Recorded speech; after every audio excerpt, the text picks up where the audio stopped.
NZ Warriors off-season footy yarns. Today we're talking halfbacks. I got a little bit delayed, a little bit busy with work and didn't get this out as I was planning to last weekend, which is probably a good thing because the landscape has significantly changed. First up, we've got a massive challenge ahead of ourselves, replacing a generational, really dominant player like SJ.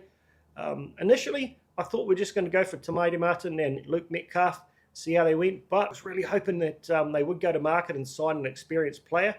I wasn't after a guy like Hunt. I was maybe after someone like Braden Trindle or maybe Toby Sexton kind of level. So it did kind of surprise me when we first announced the signing of Tanner Boyd.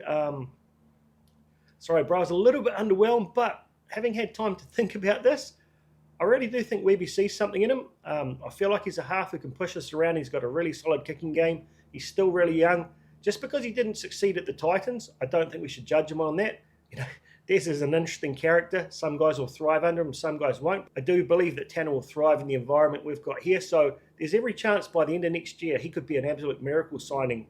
We shall see. I don't think we need him to be that creative half. I think we just need him to push us around and get that kicking game going and leave the creation to guys like Luke Metcalf or Te Maire Martin.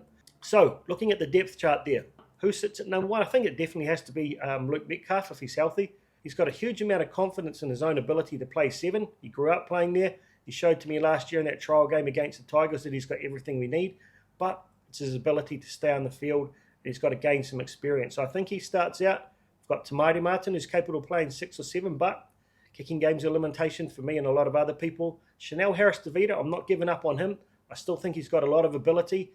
Give him another 2 or 3 years. I think he's going to develop into a real quality half. So at the moment, I think his role is more of a utility. Then we've got Tanner Boyd below him on the next tier. Realistically, you've got a guy like Paul Roach. I think he's still in the system. At a pinch, I think he could come up and do a job for a week or so if he had to.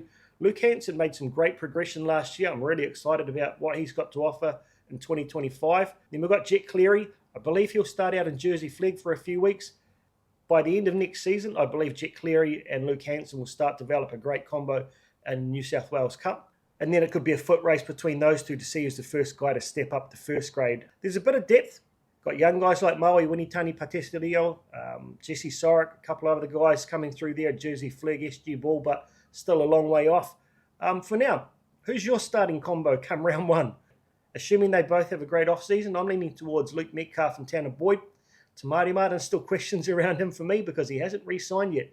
We're well past the November 1st deadline. What happens with him? Does he extend out? Does he just play 2025 and move on? Or perhaps does he go early? I really don't know. So many questions there. Looking forward to your thoughts though, guys. Up the mighty New Zealand Warriors.